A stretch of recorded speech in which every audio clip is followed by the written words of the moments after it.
Hello दोस्तों, नमस्कार। स्वागत है आपका आज की इस कहानी में। जैसा कि आप लोगों को पता है कि मैं इस समय आप लोगों को मर्विन स्मिथ की किताब sports and adventure in the Indian jungle में से कहानियाँ सुना रहा हूँ। और इसमें हमारी अगली कहानी है the one eyed man eater, मतलब कि एक आँख वाला टाइगर। कहानी की शुरुआत में स्मिथ लिखते हैं कि एक समय ऐसा था जब वो भारतीय जंगल में से सोना निकालने के बारे में अध्ययन कर रहे थे।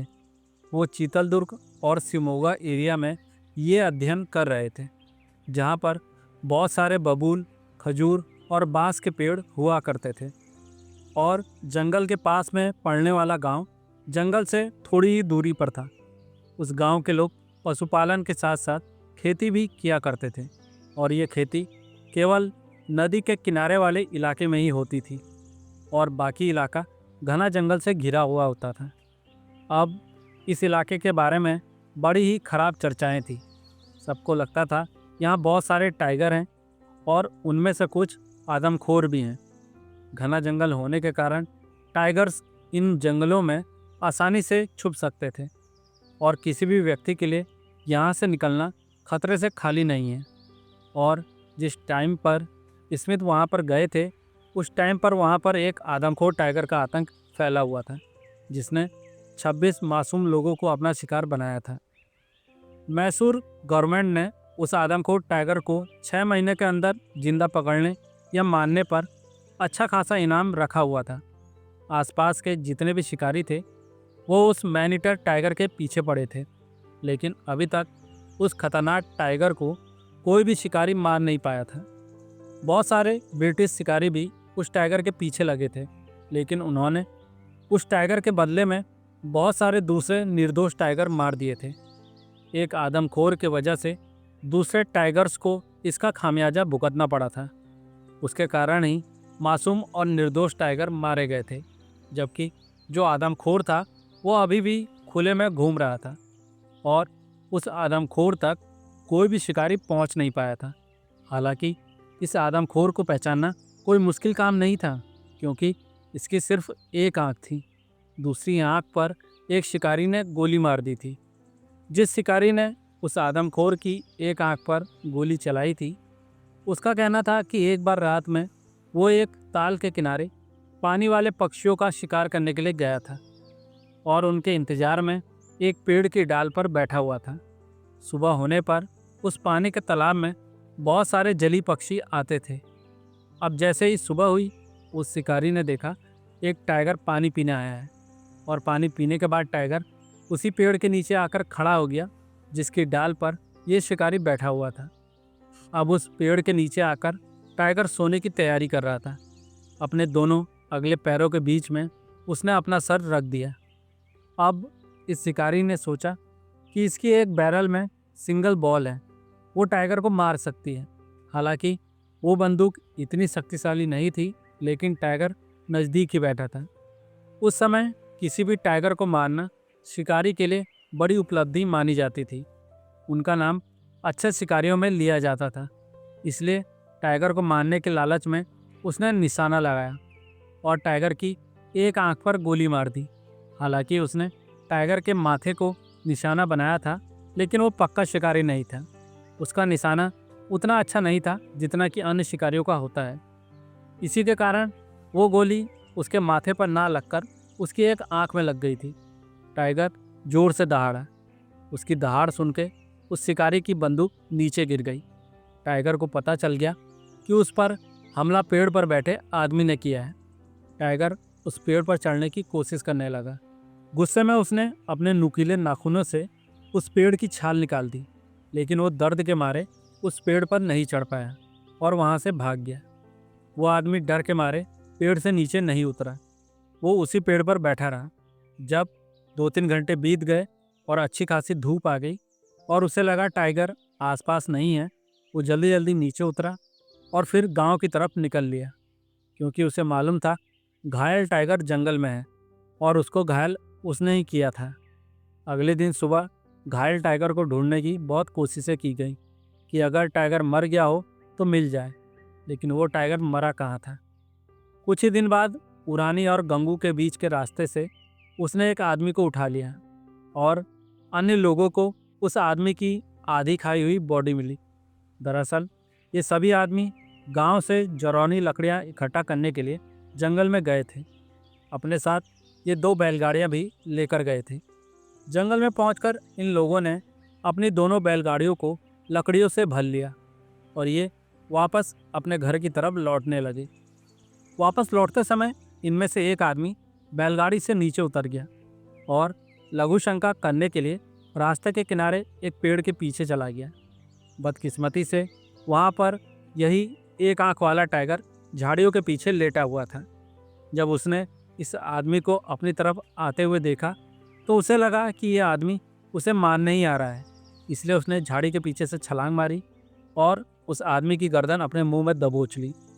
ये निहत्था आदमी उस टाइगर के सामने कहाँ तक टिक पाता। बेचारे के मुंह से आवाज़ तक नहीं निकल पाई।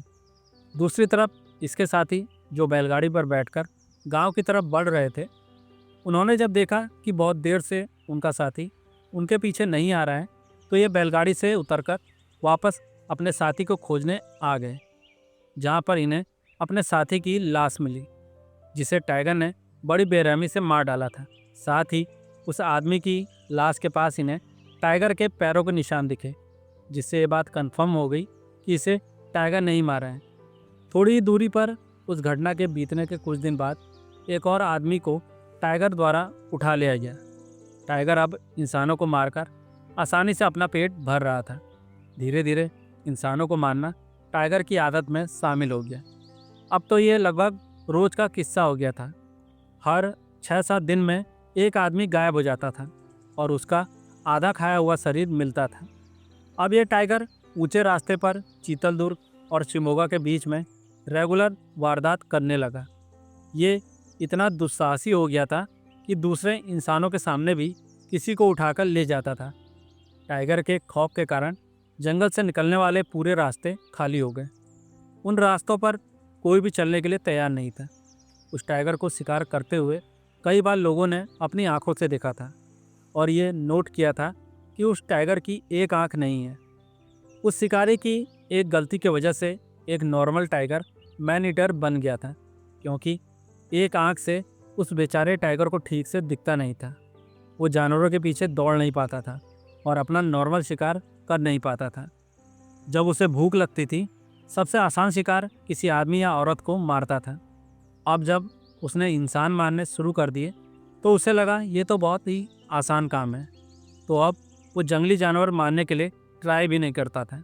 वो बैलगाड़ियों पर हमला करता था, बैल को छोड़ देता था, बैलगाड़ी पर बैठे आदमी को उठा के ले जाता था। जब सभी लोग चौकन्ना रहने लगे तब उसने एक अलग तरकीब अपनाई। गांव के अधिकतर लोग बड़े झुंड में ही इधर उधर जाते थे। ऐसे में इस टाइगर को इंसान मिलना कम हो गए। अब उसे कभी कभार ही रास्ते पर कोई आदमी अकेला चलता हुआ मिलता था। इसलिए अब धीरे धीरे उसने गांव के पास में जाकर डाकिये मारने शुरू कर दिए, क्योंकि ये डाकिये पैदल ही डाक लेकर आते थे। इनके पास एक छड़ी भी होती थी। उसके ऊपर ये अपना बैग टांग देते थे और बैग के पीछे छोटी छोटी घंटियां बंधी होती थी। ये टाइगर उन घंटियों की आवाज़ को पहचानने लगा था। टाइगर को उन घंटियों की आवाज़ दूरी से ही पता लग जाती थी। जैसे जैसे घंटी की आवाज़ नज़दीक आती जाती थी, टाइगर अलर्ट हो जाता था। जब डाकिया एकदम नज़दीक आ जाता था तब टाइगर उसके ऊपर कूदता था और उसे मार देता था। उस समय के दौरान ही उसने 4 डाकियों को मार दिया। अब कोई भी डाकिया डाक ले जाने के लिए तैयार नहीं था। अब स्मिथ अपने एक साथी प्रॉमिस के साथ इंग्लैंड से पहली बार भारत आए थे और उन्होंने अपना कैंप एक ओवरसियर यानी कि सब इंजीनियर के घर के पीछे लगाया था। और ये जगह उस गांव से जहां पर ये वारदातें घटित हो रही थी उससे करीब 10 किलोमीटर दूरी पर था। जहां स्मिथ का कैंप भी था वहां से जंगल शुरू हो जाता था और थोड़ी दूर पर एक पहाड़ी भी थी। और ये पहाड़ी वो जगह थी जहां वो मैन ईटर वारदात करना पसंद करता था। अब क्योंकि 4 डाकिये मारे गए थे, इसलिए कोई भी दूसरा डाकिया डाक लेकर नहीं आ रहा था, तो स्मिथ को चिट्ठियां नहीं मिल पा रही थी। अब स्मिथ का कहना था कि चिट्ठियों को कलेक्ट करने के लिए 40 मील दूर ना कोई सर्वेंट जाने के लिए तैयार था ना कोई अन्य व्यक्ति मिल रहा था।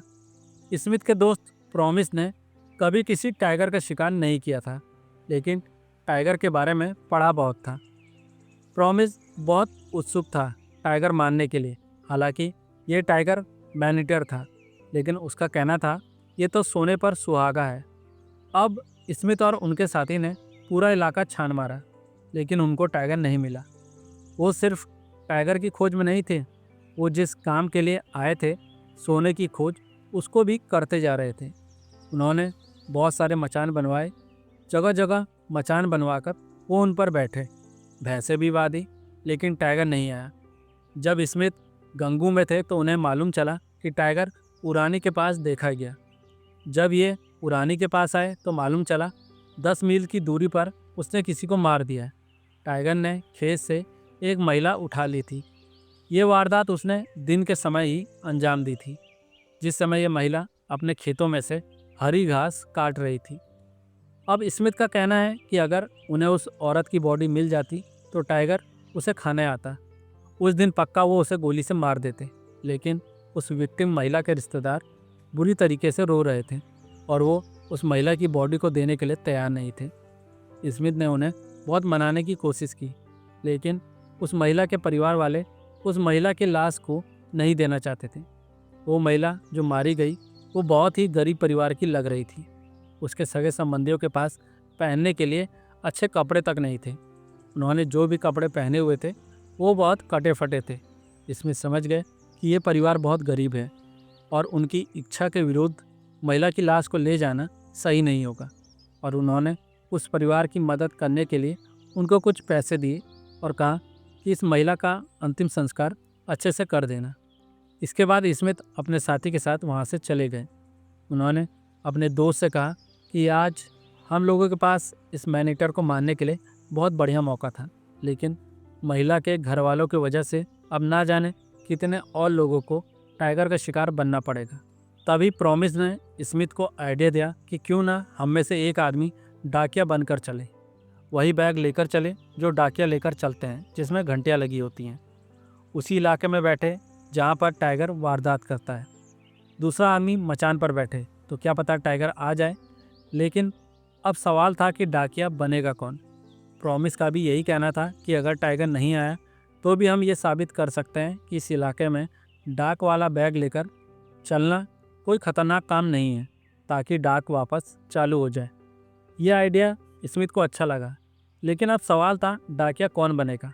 स्मिथ जान रहे थे कि इस इलाके में अब किसी भी गांव वाले के अंदर इतनी हिम्मत नहीं है कि वो डाकिया बनकर हमारे मचान के नीचे बैठ सके। हम दोनों में से किसी एक को डाकिया का रूप धरना पड़ेगा। इसका निर्णय करने के लिए सिक्का उछाला गया, यानी कि टॉस किया गया, और टॉस स्मिथ ने जीता। स्मिथ अपने साथी की जान जोखिम में नहीं डालना चाहते थे, इसलिए उन्होंने बोला कि वो डाकिया बनेंगे। इस प्लान पर उन्हें अगले दिन से काम करना था। अब रात भर स्मिथ और प्रॉमिस आपस में चर्चा करते रहे। शायद उनको रात में सपने भी इसी बात के आए। अगले दिन ये अपने प्लान को वारदात देने के लिए चल पड़े। आज उन्हें अपने प्लान पर काम करना था। टाइगर को मारने के लिए ये लोग जो काम करने जा रहे थे, वो बात जंगल में आग की तरह फैल गई। बहुत सारे गांव वाले इकट्ठा हो गए और मचान बनाने में इन दोनों की मदद करने लगे। थोड़ी दूर पर एक बड़ा पेड़ था जो सड़क की तरफ थोड़ा लटका हुआ था। वो पेड़ मचान बनाने के लिए बहुत ही उपयुक्त पेड़ था। उसके नीचे से जा रहा ये रास्ता कुछ ऐसा था कि इसमें बहुत सारी ऐसी झाड़ियाँ और बड़े बड़े पेड़ की जड़ें थीं जिनके पीछे टाइगर आराम से छिपके बैठ सकता था। अब ये तय हुआ कि दोपहर के 4 बजे प्रॉमिस जाकर मचान पर बैठ जाएंगे। शाम के 6 बजे उस इलाके के नज़दीक स्मिथ घोड़े पर जाएंगे। उसके बाद नीचे उतर जाएंगे, डाक का थैला लेंगे और चल पड़ेंगे मचान की तरफ। अब जैसा प्लान बनाया था वैसा ही किया गया। प्रॉमिस 4 बजे मचान के ऊपर जाकर बैठ गया। उसके पास एक डबल बैरल बंदूक थी और एक कार्बाइन भी थी। स्मिथ ने डाके की तरह के कपड़े पहन लिए और बैग भी ले लिया जिसमें घुंघरू लगे हुए थे। बहुत सारे लोग जमा हो गए थे ये देखने के लिए कि ये पागल आदमी क्या कर रहा है। शाम हुई, स्मिथ चल पड़े उस तरफ जहाँ उनका सामना होना था टाइगर से। जहाँ तक घोड़े से जाना था वहाँ तक वो घोड़े से पहुँचे और उसके बाद इनको 2 मील की दूरी पैदल तय करनी थी। रात होते ही आसमान में चांद भी निकल आया। चांदनी रात होने के कारण स्मिथ को रास्ता भी साफ साफ नजर आ रहा था। ये अपना बैग हिलाते हुए चल रहे थे ताकि घुंघरू की घंटियों की आवाज़ आए। 2 मील में से जो पहला मील था वो काफ़ी खुला इलाका था। वहाँ टाइगर के छिपने की कोई जगह ऐसी नहीं थी। अब बाद का जो 1 मील आया उसमें घना जंगल था। इसमें स्मिथ चलते जा रहे थे, इस तरह से जैसे उन्हें किसी बात की फिक्र ही ना हो। लेकिन जब वो घने जंगल में आ गए तो स्मिथ ने सोचा कि अगर टाइगर ने मुझ पर हमला कर दिया तो मैं क्या करूँगा। मेरे पास तो बंदूक भी नहीं है, केवल एक डंडा है। ये डंडा क्या करेगा टाइगर के सामने। अब स्मिथ के मन में ये ख्याल आने लगे कि मैं वापस गांव में लौट चलता हूँ, क्योंकि यहाँ बहुत खतरा है।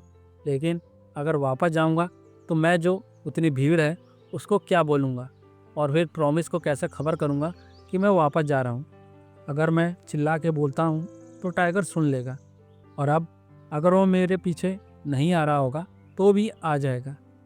अब एक बार स्मिथ ने पीछे मुड़ के देखा कि उन्होंने कितना इलाका तय कर लिया है। वो काफ़ी ज़्यादा आगे आ गए थे, इसलिए उन्होंने अब पीछे मुड़ना उचित नहीं समझा। वो आगे ही बढ़ चले। उनको बहुत ज़्यादा डर लग रहा था।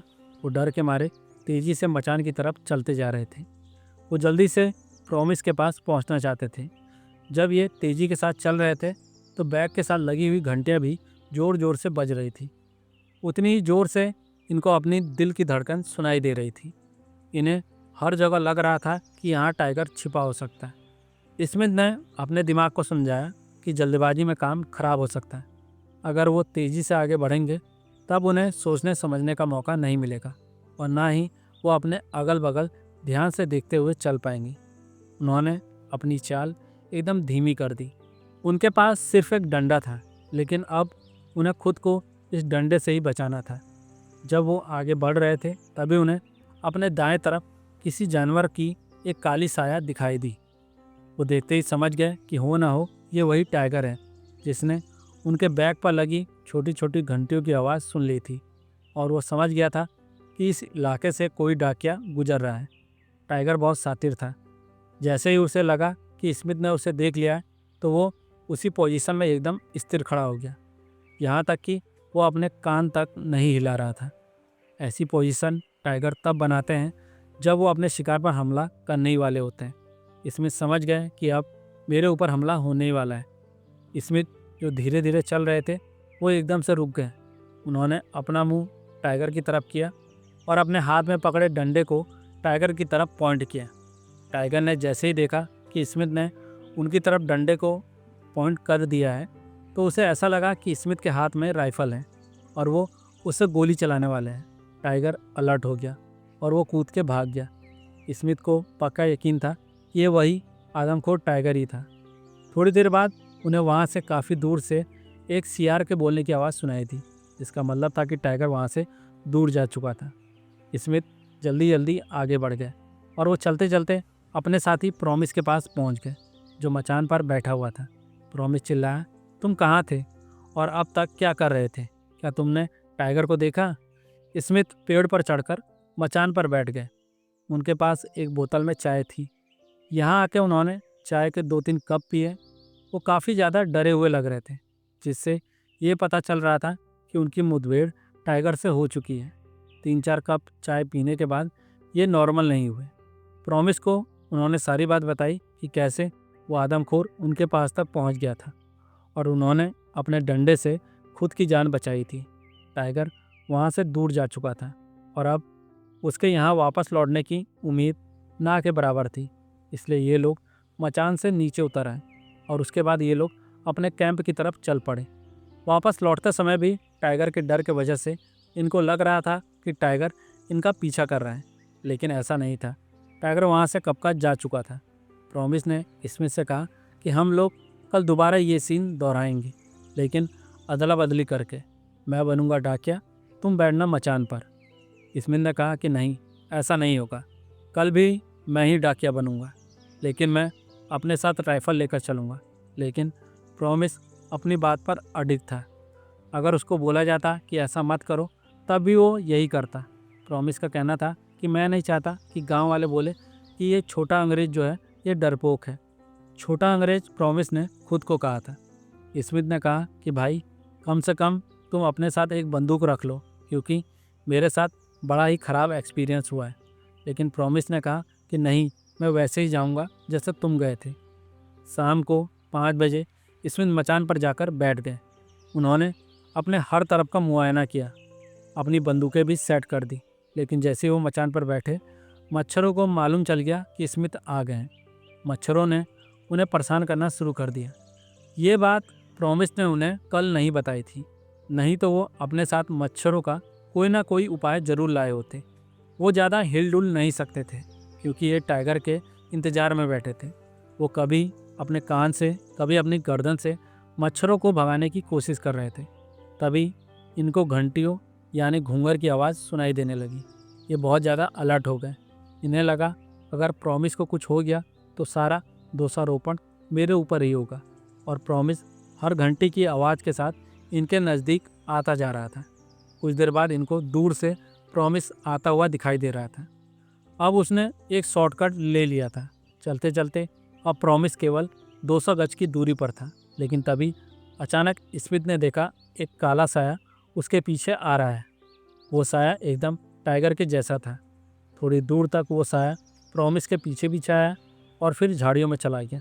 स्मिथ ने अपने साथी को चेतावनी देने के लिए हल्की सी सीटी बजाई, जिससे सुनकर प्रॉमिस ये जान सके कि उसके पीछे टाइगर आ रहा है।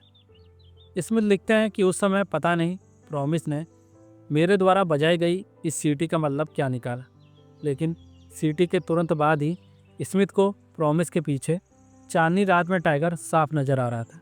उसका बड़ा चेहरा, उसका पीला शरीर, काली धारियाँ, वो प्रॉमिस के पीछे धीरे धीरे घाल लगाकर चल रहा था। और स्मिथ को साफ दिख गया था कि टाइगर प्रॉमिस के ऊपर घाल लगाए हुए है। स्मिथ ने सोचा कि क्या मैं चिल्ला के प्रॉमिस को बताऊं कि पीछे टाइगर है। लेकिन अगर मैं चिल्लाया और प्रॉमिस अपने पीछे टाइगर को देखने के लिए रुक गया, तब वो टाइगर अचानक से प्रॉमिस पर हमला कर देगा और कुछ ही सेकंड्स के भीतर प्रॉमिस की गर्दन टाइगर के जबड़े में होगी। स्मिथ को यहाँ पर धैर्य से काम लेना पड़ा। प्रॉमिस की चाल देखकर ऐसा लग रहा था जैसे उसे सचमुच टाइगर की उपस्थिति का पता नहीं चल पाया था। वो अपनी मस्त चाल से जोर जोर से अपने कंधे पर लटकाए बैग को बजाते हुए चल रहा था।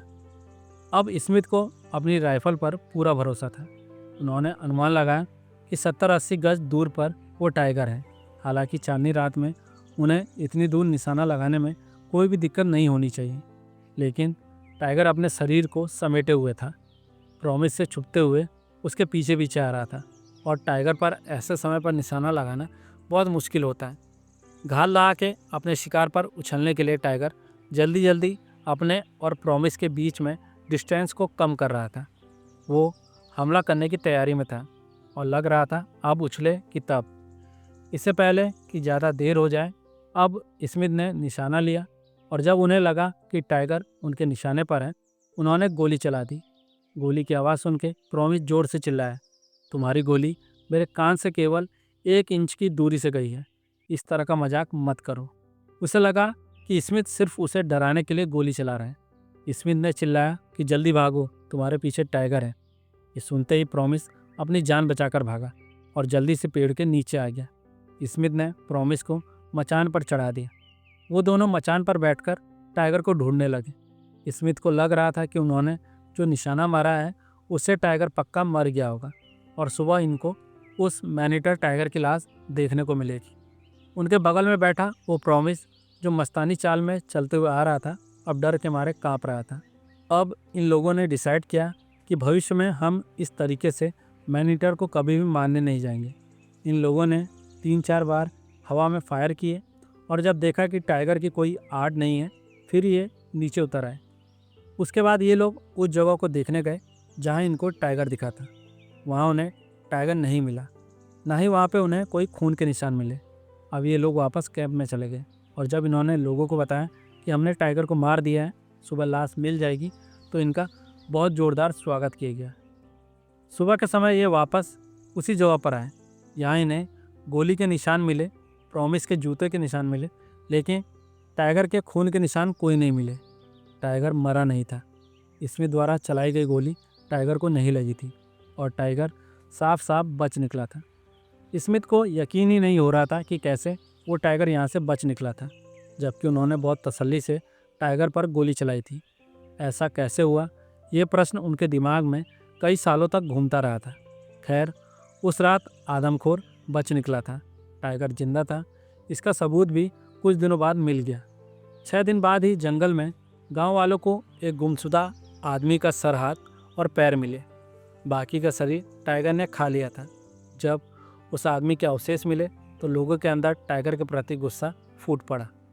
वो लोग चाहते थे कि जल्द से जल्द इस टाइगर को मार गिराया जाए। इसने अभी तक 26 इंसानों की जान ले ली थी। सरकार द्वारा इस टाइगर को मारने के लिए इनाम की राशि को बढ़ा दिया गया, जिसके कारण फिर से कई सारे और शिकारी इस क्षेत्र में इस टाइगर को मारने के लिए पहुंच गए। मचान वाली घटना को बीते 4 महीने हो चुके थे। इस इलाके में एक नया लोकल शिकारी आया, जिसकी उम्र ज़्यादा नहीं थी, सिर्फ 32 साल रही होगी।